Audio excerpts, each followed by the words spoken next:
Hello everyone, आज के इस वीडियो में हम देखने जा रहे हैं क्लास 10th हिस्ट्री का chapter print culture and the modern world. इस चैप्टर के हमने बहुत सारे टॉपिक्स को कवर कर लिया है और कवर करते करते आज हम पहुंच चुके हैं एक टॉपिक पे जिसका नाम है religious reforms and public debate. पहली बात अब ये समझनी होगी कि प्रिंट कल्चर क्या है, उसके बाद डायरेक्ट मैं इस टॉपिक से आपको रिलेट करता हूं।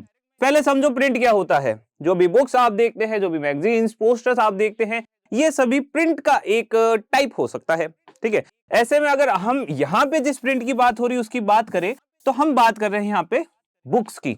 ओके, बुक्स का सर्कुलेशन हम देखेंगे कि किस तरीके से बुक्स जो है मार्केट में सर्कुलेट होने लगती है, लोगों तक पहुंचने लगती है।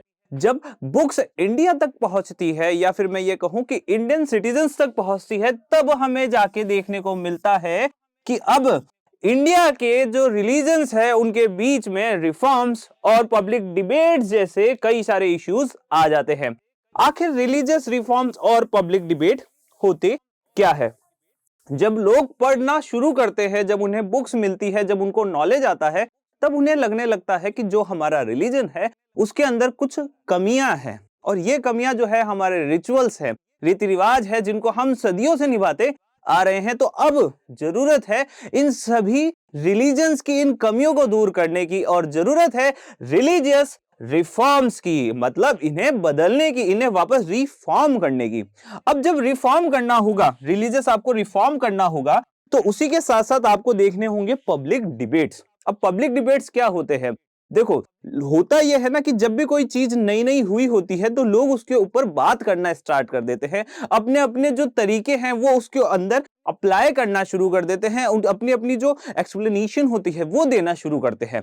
उसे हम देखते हैं कि कभी कभी लोगों के बीच में, पब्लिक के बीच में डिबेट शुरू हो जाती है। कोई ये कहते हैं कि रिलीजन जैसा चल रहा है वैसा सही है, कुछ लोग ऐसा कहते हैं कि नहीं, जिस तरीके से रिलीजन चलना चाहिए उस तरीके से ये रिलीजन अभी नहीं चल रहा है, मतलब इसमें रिलीजियस रिफॉर्म्स की जरूरत है। तो अब हम देखते हैं इंडिया के पर्सपेक्टिव में religious reforms and public debate. अब आगे बढ़ते हैं और आगे बढ़ते ही हमें देखने को मिलता है कि 19th सेंचुरी वो समय था जब डिबेट्स जो थे वो शुरू हो चुके थे about the religious issues. Okay, religious issues को लेके अब लोग डिबेट करना शुरू कर देते हैं 19th सेंचुरी में। ऐसा क्यों है? देखो बच्चों, 19th सेंचुरी एक ऐसा समय है, एक ऐसा टाइम पीरियड है, भले ही आप वर्ल्ड हिस्ट्री पढ़ो, भले ही आप इंडियन हिस्ट्री पढ़ो, अब 19th सेंचुरी की इंपॉर्टेंस हर जगह देखोगे। क्यों देखोगे? क्योंकि 19th सेंचुरी एक ऐसा समय था जब आधे से ज्यादा जो वर्ल्ड था वो कॉलोनाइज हो चुका था, और कॉलोनाइज जो वर्ल्ड था उसके अंदर हमें देखने को मिल रहा था कि जो ये मेन कॉलोनी हुआ करती थी, जो मेन कॉलोनी हुआ करती थी, वहां पे बुक्स पहुंचने लग गई थी, वहां पे जो वेस्टर्न कल्चर है वो पहुंचने लग गया था। उसके कारण वहां के जो लोग थे ना, उनके सोचने के तरीकों में अब चेंज आ रहा था। वो भी सोच रहे थे कि जैसा हमारी जो ये कॉलोनी बनाने वाली कंट्री है, जो कॉलोनियल एरा है, जो कॉलोनियल रूल है, वैसा कुछ हमारे यहाँ पे भी होना चाहिए। अब जब वो लोग ऐसा सोचने लग जाते हैं तो ही तो हमें देखने को मिलता है कि लोग जो है पब्लिक डिबेट्स का सहारा लेते हैं। अब देखो, पब्लिक डिबेट्स रिलीजन के लिए भी हो रहे थे। पब्लिक डिबेट्स जो थे ना वो इसलिए भी हो रहे थे कि कॉलोनी को हटा देना चाहिए, ये जो कॉलोनियल रूल है ना उसे हटा देना चाहिए। आप बाद में देखेंगे 19th सेंचुरी ही वैसा टाइम था जिसमें वर्ल्ड के कई सारे ऐसे पार्ट्स है जहां पे अब है ना इन कॉलोनी, ये जो है, ये कॉलोनी जो वर्ड है इसको खत्म करने की शुरुआत हो चुकी थी। मतलब लोग चाहते थे कि अब ये कॉलोनी वॉलोनी खत्म हो जाए। वो अलग बात है कि आगे हम बढ़ते हैं और बहुत बाद में ये चीज देखने को मिलती है। अब चेंजेस क्या हो रहे थे? हम ये देखते हैं कि जो रिलीजन थे ना, रिलीजन को लेके लोगों के नए नए इंटरप्रिटेशंस आ रहे थे डेली। अब इंटरप्रिटेशन कैसे होता है वो मैं एक बार बता देता हूं। तो देखो, कुछ ऐसा सिनारियो चल रहा था ना कि आपकी गली में लेट सपोज 10 पर्सन्स रहते हैं। ओके, 10 पर्सन्स आपकी गली में रहते हैं, ठीक है। वो बोलते हैं, उनमें से एक कुछ जो लोग थे, जैसे उसमें से 5% ये बोल रहे थे कि हमारा जो रिलीजन है वो बेस्ट है, उसमें किसी भी तरीके की चेंजेस की जरूरत नहीं है, रिलीजन जो है वो तो बहुत अच्छा है। पर वो जो बाकी के 5 लोग थे ना, वो कह रहे थे कि नहीं, हमारा जो रिलीजन है ना वो कुछ अलग है। अभी तक जिस तरीके से हम उसे परफॉर्म करते आए हैं ये ऐसा नहीं होना चाहिए था, इसमें कुछ अलग चीजें होनी चाहिए थी और उसके लिए हमें इसको रिफॉर्म करना पड़ेगा। अपने खुद के जो इंटरप्रिटेशन है कि आखिर रिलीजन होना कैसा चाहिए, आखिर रिलीजन में क्या कैरेक्टरिस्टिक्स होनी चाहिए, वो लोग एक दूसरे को बताने लग गए थे। अब कैसे बताएंगे, ठीक है, ऐसा तो है नहीं ना कि है ना लाइक आपको एक मेल आएगा उसके अंदर आप पढ़ लोगे कि ये है रिलीजन के अंदर इशू और उसको चेंज कर दोगे। नहीं, लोग जो थे ना रिलीजन को क्रिटिसाइज करने लग गए थे और रिफॉर्म्स की लिए मांग कर रहे थे कि रिफॉर्म्स होने चाहिए, रिलीजन सही तरीके से नहीं चल रहा। हम देखते हैं कि जो अदर्स थे वो आर्ग्यूमेंट्स कर रहे थे रिफॉर्मर्स को लेके। ऐसा नहीं था कि सभी लोग क्रिटिसाइज कर रहे थे रिलीजन को, कुछ ऐसे भी लोग थे ना जो इन रिफॉर्मर्स को क्रिटिसाइज कर रहे थे। देखो बच्चों, हमेशा हमें यह देखने को मिलता है कि सोसाइटी के अंदर दो तरीके के लोग होते हैं, ठीक है, जैसे कि मैंने वहां भी बताया था, दो तरीके के लोग होते हैं। एक कहते हैं कि जो चल रहा है अच्छा चल रहा है, और कुछ लोग होते हैं जो बोलते हैं जो चल रहा है वो सही नहीं चल रहा है। रिफॉर्मर्स चाहते थे कि हम इस रिलीजन को चेंज करें, पर कुछ लोग ऐसे भी तो होंगे ना जो ये चाहते होंगे कि रिलीजन में कोई भी चेंज ना आए और जो रिफॉर्मर्स कर रहे हैं वो गलत है और इनको हमें रोकना होगा। तो हम ये देखते हैं कि कई सारे काउंटर आर्गुमेंट जो थे रिफॉर्मर्स के अगेंस्ट भी हमें देखने को मिल रहे थे। हम देखते हैं कि कई सारे जो ये डिबेट्स है, आर्ग्यूमेंट्स है ना, ये लोगों तक कैसे पहुंचते थे। तो अब हमारी स्टोरी के अंदर आता है प्रिंट। ये प्रिंट एक ऐसा जरिया बन रहा था जिस जरिए के कारण अब लोगों के पास जो थे आर्ग्यूमेंट्स पहुंच रहे थे, डिबेट्स पहुंच रहे थे। अब लोगों के मनों में ये चीजें आ रही थी कि हाँ कुछ चेंजेस तो होने ही चाहिए, पर कुछ लोग ऐसा भी तो सोच रहे थे कि नहीं ऐसे चेंजेस नहीं होने चाहिए। कई सारे प्रिंटेड ट्रैक्ट्स और न्यूज़पेपर हमारे सामने आते हैं जो धीरे धीरे नए नए आइडियाज जो होते हैं, साथ ही साथ जो डिबेट्स होते हैं उनका नेचर चेंज करने लग जाते हैं, उसे शेप करने लग जाते हैं। अब ये क्या है, तो देखो हम ये देखते हैं कि जैसे जैसे हमारे सोसाइटी के अंदर प्रिंट सर्कुलेट होता है, प्रिंट जो है स्प्रेड होने लगते हैं, हमारी सोसाइटी में नए आइडियाज आने लगते हैं, लोगों के पास नए नए आइडियाज पहुंचते कि अच्छा ये काम ऐसे भी हो सकता है, अच्छा ये काम ऐसे भी हो सकता है। साथ ही साथ हमें यह देखने को मिलता है कि कई सारे जो डिबेट्स थे ना उनका नेचर चेंज होता है, नेचर शेप होता है। अब ये क्या चीज है, तो देखो बच्चों सुनो, होता कुछ ऐसा है ना कि जब बुक्स लोगों के पास पहुंचती है, ठीक है, तो उसमें लोग पढ़ते हैं कि अच्छा ऐसा है, अच्छा ऐसा है, कि बुक के अंदर क्या है, नॉलेज है। वो नॉलेज वो लोग पढ़ लेते हैं, समझ जाते हैं, फिर वो कहते हैं कि अच्छा अगली बार जब भी कभी डिबेट होगी तो हम ये चीज वहां पे बोलेंगे कि है ना अकॉर्डिंग टू दिस बुक है ना ये ऐसा होना चाहिए और ऐसा ऐसा होता नहीं है हमारी सोसाइटी में। वो डिबेट करेंगे उस चीज के ऊपर और उसका बेस क्या बनेगा, उसका बेस बनेगी ये बुक। आगे देखते हैं, पब्लिक डिस्कशन से स्टार्ट होते हैं, नए नए आइडियाज लोगों तक पहुंचते हैं। और ये चीज आप हमेशा देखोगे कि जब भी डिस्कशन स्टार्ट होंगे कोई ना कोई आइडियाज जो है आपको नए देखने को मिल जाएंगे। आगे बढ़ते हैं तो हम देखते हैं कि टाइम ऑफ कंट्रोवर्सीज शुरू हो जाती है। अब टाइम ऑफ कंट्रोवर्सीज क्या होता है वो जानते हैं।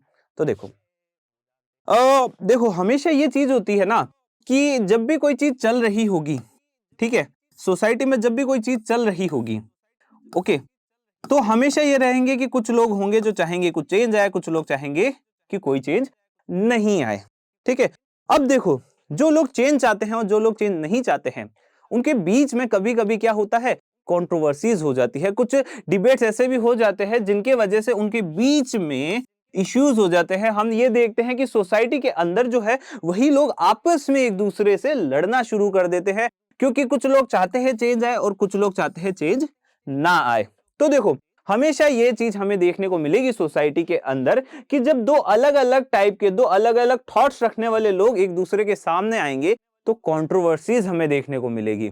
तो 19th सेंचुरी वो एक ऐसा टाइम था जब अलग अलग सोचने वाले दो जो खेमे थे, जो दो ग्रुप्स थे, वो अब एक दूसरे के सामने आ रहे थे, जिसके वजह से हमें अब कंट्रोवर्सीज देखने को मिल रही थी। Social and religious reform versus the Hindu orthodoxy. अब ये क्या है, तो देखो मैंने बोला कि दो लोग, अब ये दो लोग कौन कौन से थे। जो लोग चेंज चाहते थे उन्हें हम सोशल और रिलीजियस रिफॉर्मर्स कहते थे। सोशल मतलब सोसाइटी में जो चेंज चाहते हैं उन्हें सोशल रिफॉर्मर्स कहते हैं, जो रिलीजन में चेंज चाहते हैं उन्हें हम रिलीजियस रिफॉर्मर कहते हैं। बात करें सोसाइटी के अंदर चेंज चाहने वालों की, तो जो सोसाइटी के अंदर जैसे हम कास्टिज्म देखते हैं, कास्टिज्म सोसाइटी का एक पार्ट है जिसके अंदर हम देखते हैं कि कुछ लोग चाहते थे कि कास्टिज्म खत्म हो जाए और सोसाइटी का ये जो पार्ट है उसको क्या किया जाए, उसे रिफॉर्म किया जाए, उसे वापस से बनाया जाए। ठीक है, तो इसे हम कहेंगे सोशल रिफॉर्मर, जो ऐसे थॉट रखेंगे कि सोसाइटी में चेंज होना चाहिए। रिलीजन के अंदर कोई चेंज होना चाहिए ना, तो उसको कहेंगे रिलीजियस रिफॉर्मर, जो रिलीजन के अंदर चेंज चाहते हैं। ठीक है, आइडिया क्लियर हो गया होगा। अब आगे आती है हिंदू ऑर्थोडॉक्सी। ऑर्थोडॉक्सी मतलब पुराने विचार रखने वाले लोग, जो नहीं चाहते कि किसी भी तरीके का जो चेंज है उस सोसाइटी में और हमारे रिलीजन में हमें देखने को मिले। अब हमने क्या देखा कि सोशल और रिलीजियस रिफॉर्मर्स हमें देखने को मिलते हैं, साथ ही साथ अब हमें हिंदू ऑर्थोडॉक्सी देखने को मिलती है। हिंदू ऑर्थोडॉक्सी बोलती है कि देखो, बाकी सारी बातें आप अपने पास रखिए, किसी भी तरीके की चेंज वेंज की जरूरत नहीं है, जो जैसा आज तक चलता आया है अभी भी वैसा ही चलेगा। अब ये दोनों ग्रुप्स आपस में लड़ना स्टार्ट होंगे और ये किस तरीके से लड़ेंगे वो हम देखते हैं। ये हेल्प लेंगे प्रिंट्स की। अब प्रिंट की हेल्प कैसे लेते हैं तो वो हम आगे देखते हैं, पर कुछ इश्यूज के बारे में पहले पता कर लेते हैं कि कौन कौन से इश्यूज हमें सोसाइटी में देखने को मिलते हैं। सबसे पहला जो हमें देखने को मिलता था इश्यू वो था विडो इमोलिशन। विडो इमोलिशन क्या होता है? विडो इमोलिशन होता है कि जिसे हम सती प्रथा के नाम से भी इंडिया में जानते हैं। सती प्रथा क्या थी? सती प्रथा ये थी कि जब किसी वुमन का हस्बैंड एक्सपायर हो जाता था तो उसी हस्बैंड के साथ, मतलब जब हम उन्हें क्या करते हैं, रीति रिवाजों के अकॉर्डिंग जला देते हैं, ठीक है, उनका दाह संस्कार करते हैं, तो वहीं पे उनकी जो वाइफ होती थी उन्हें भी जला दिया जाए ताकि वो सती हो जाए। क्या हो जाए? वो सती हो जाए। इसे ही हम विडो इमोलेशन कहते हैं। आगे देखते हैं मोनोथिज्म। ठीक है, थिज्म का मतलब ये हो सकता है कि आप ये समझ रहे होंगे कि किसी एक पर्टिकुलर, किसी एक जो गॉड है उसकी यहाँ पे बात की जा रही है। मोनो का मतलब एक, थिज्म का मतलब गॉड। हम कह सकते हैं कि किसी एक पर्टिकुलर टाइप ऑफ रिलीजन, किसी एक पर्टिकुलर टाइप ऑफ गॉड की बात की जा रही है कि हम तो सिर्फ उसी में ही विश्वास रखते हैं, बाकी रिलीजन वगैरह कुछ है नहीं, बाकी भगवान वगैरह कुछ है नहीं। Brahmanical priesthood. अब देखो, ब्राह्मणिकल प्रीस्टहुड क्या होता है? सोसाइटी के अंदर हमें कई सारे स्टार्टास जो है 19वीं सेंचुरी में देखने को मिलते थे। समय के साथ ये स्टार्टास आज के टाइम में बहुत ज्यादा, एक हद तक कह सकते हैं कि हम खत्म से हो रहे हैं। ठीक है, अब इनकी जरूरत सोसाइटी में इतनी नहीं है। बाकी हम ये देखते हैं कि ब्राह्मणिकल प्रीस्टहुड क्या था। देखो, सोसाइटी के अंदर कई सारे सेक्शन थे, जिस सेक्शन के अंदर जो सबसे ऊपर वाला सेक्शन था ना, वो था ब्राह्मण्स का। अब ये जो ब्राह्मण्स हुआ करते थे ना, वो क्या करते थे? सोसाइटी को चला दिया करते थे। सोसाइटी के अंदर कोई चीज कैसे हो रही है, कैसे होनी चाहिए, सबसे ज्यादा रिस्पेक्ट सिर्फ ब्राह्मण्स की होनी चाहिए, ये सारी चीजें जो फंक्शनिंग चल रही थी ना, वो कर रहे थे ब्राह्मणिकल प्रीस्टहुड। ब्राह्मण्स जो थे वो कहते थे कि जो भी है ना वो सिर्फ इस स्टार्टा के पास है, और ये स्टार्टा जो है ना वो गॉड से परमिशन लेकर आया है कि वही यहाँ पे अपना जो है एक प्रीस्टहुड, या फिर ये कहें कि मंदिर को संभालेंगे, करेंगे, सोसाइटी को चलाएंगे, सोसाइटी को एक रास्ता दिखाएंगे। वो सारा काम होगा सिर्फ ब्राह्मण्स का। बाकी अदर कास्ट जो है, अदर स्टार्टास जो है, उनका कोई ऐसा रोल नहीं है। पर धीरे धीरे हम देखते हैं कि रिलीजियस रिफॉर्म आते हैं, हमारे पास कॉन्स्टिट्यूशन आता है, और आज के तारीख में ऐसा हमें कुछ भी देखने को नहीं मिलता। हमें आज के टाइम में इक्वालिटी देखने को मिलती है। आगे हमें देखने को मिलता है आइडोलेट्री। आइडोलेट्री का मतलब होता है, जैसे हम कह सकते हैं एकेश्वर, या हम कह सकते हैं उसे, हम किसी एक पर्टिकुलर गॉड को मानते हैं, उसकी पूजा करते हैं। और आपको अगर पूजा ही करनी है तो हम किसकी करती हैं? पूजा हम करते हैं उनकी मूर्तियों की, उनकी स्टैचूज की। आइडोलेट्री का मतलब है हम किसी चीज को अपना आइडल मान लेंगे और फिर उसकी पूजा करना हम स्टार्ट हो जाएंगे। आगे बात करते हैं कि अब ये जो हिंदू ऑर्थोडॉक्सी है और जो ये रिलीजियस रिफॉर्मर्स है, ये आपस में किस तरीके से लड़ते हैं। तो देखो, बंगाल में हम देखते हैं कि अब एक डिबेट जो था वो डेवलप होता है, कई सारे ट्रैक्स बनाए जाते हैं, न्यूज़पेपर्स जो है वो लोगों तक पहुंचाए जाते हैं ताकि लोग आर्ग्यूमेंट कर सकें। चलो अच्छा है। अब यहां से है ना हम ये देखेंगे कि किस तरीके से अब शुरुआत होती है इन दोनों ग्रुप्स के आपस में प्रिंट को यूज करते हुए कंट्रोवर्सीज करने की, या फिर मैं कहूं एक दूसरे से आर्ग्यूमेंट करने की, लड़ने की जो शुरुआत होती है।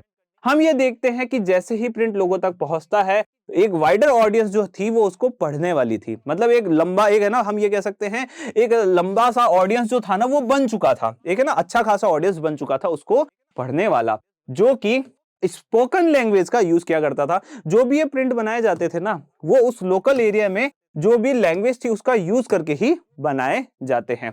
अब शुरुआत होती है सोशल रिफॉर्मर्स के साइड से। सोशल रिफॉर्मर्स में सबसे पहला नाम आता है राजा राम मोहन रॉय। राजा राम मोहन रॉय जो थे वो पब्लिश करते हैं संवाद कुमुदी। किसका क्या नाम है इनका? संवाद कुमुदी। फॉर 1821। सबसे पहले क्या आते हैं, न्यूज़पेपर्स, आर्टिकल्स वगैरह वो आते हैं ना, तो उसमें राजा राम मोहन राय जो थे, जो कि एक सोशल रिफॉर्मर थे, वो लेकर आते हैं संवाद कुमुदी। समाज कुमुदी आता है 1821 के अंदर, जो कि ये कहता है कि हमारी सोसाइटी के अंदर है ना बहुत सारी प्रॉब्लम है और इस प्रॉब्लम को अब हमें समाप्त करना होगा, इस प्रॉब्लम को हमें खत्म करना होगा, एंड करना होगा। क्यों करना होगा?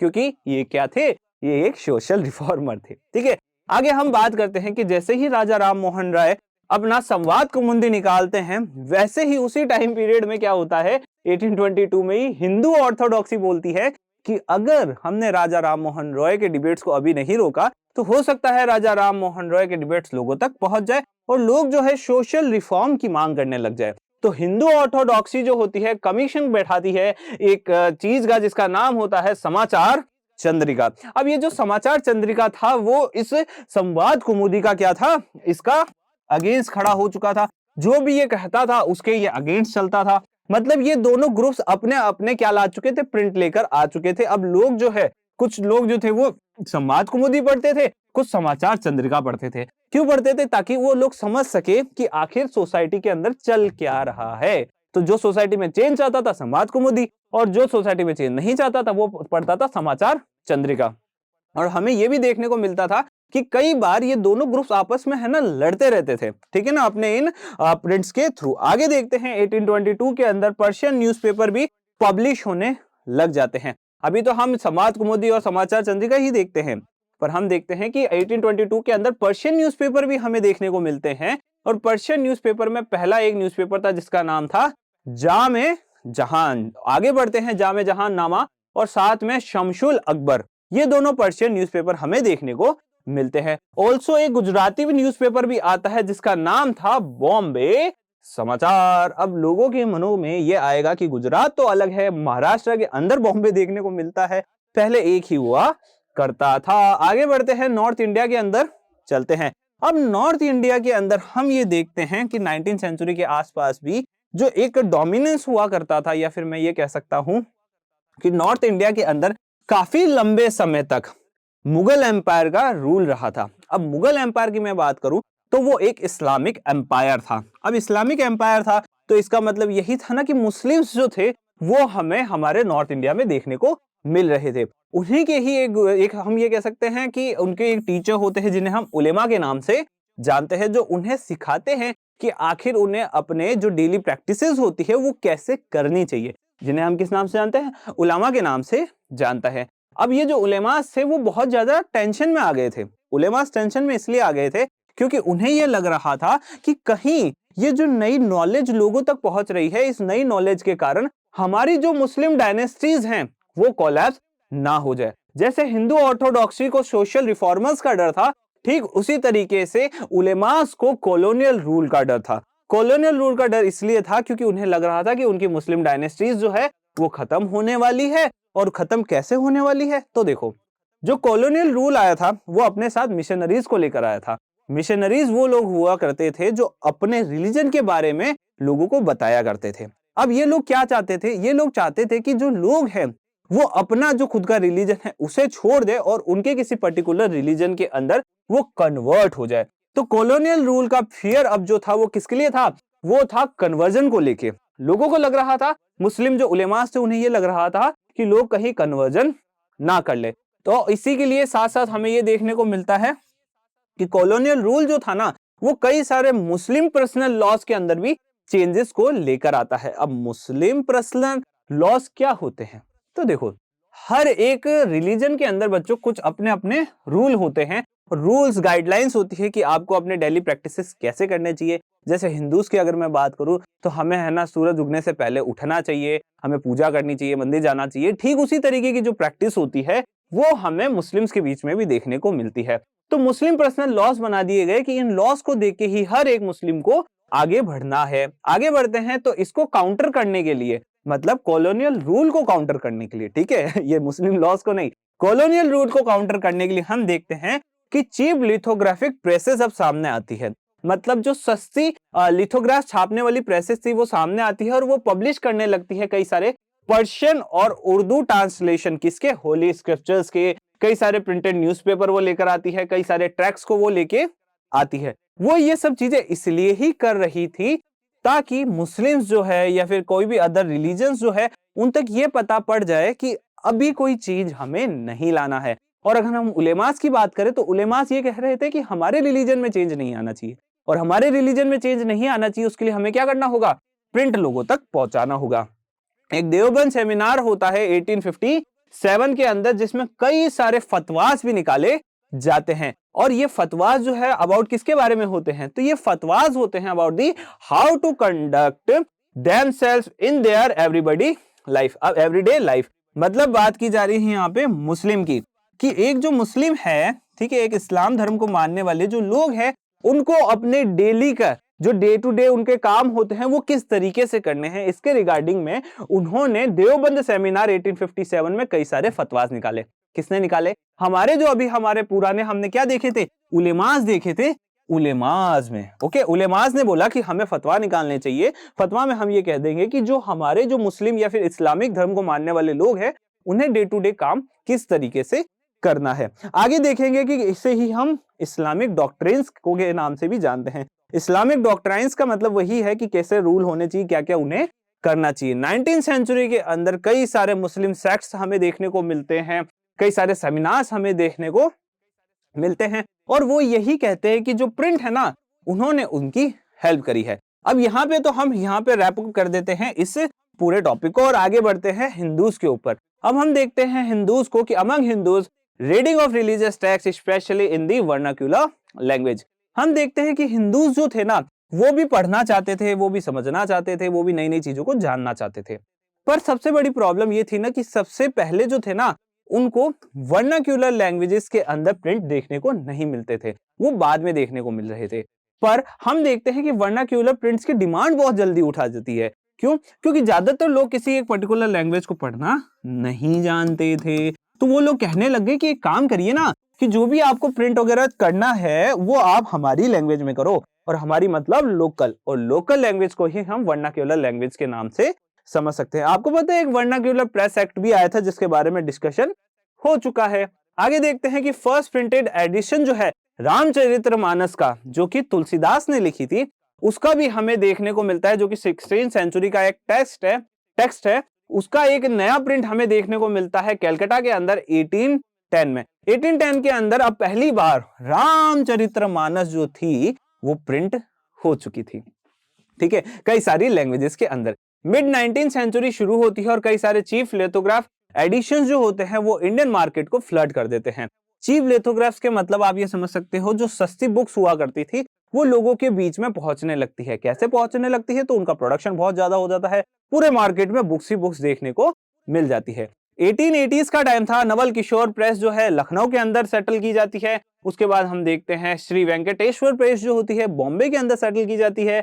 साथ ही हम देखते हैं कि कई सारे रिलीजियस टेक्स्ट जो थे वर्नाक्यूलर लैंग्वेजेस के अंदर इन दोनों प्रेसेस के अंदर हमें देखने को मिल जाते हैं। आगे हम देखते हैं कि जो प्रिंटेड और जो पोर्टेबल फॉर्म है किसका, जो एक हमारी बुक है उस बुक का एक जो प्रिंटेड फॉर्म है, प्रिंटेड फॉर्म हमें कैसे देखने को मिल सकता था?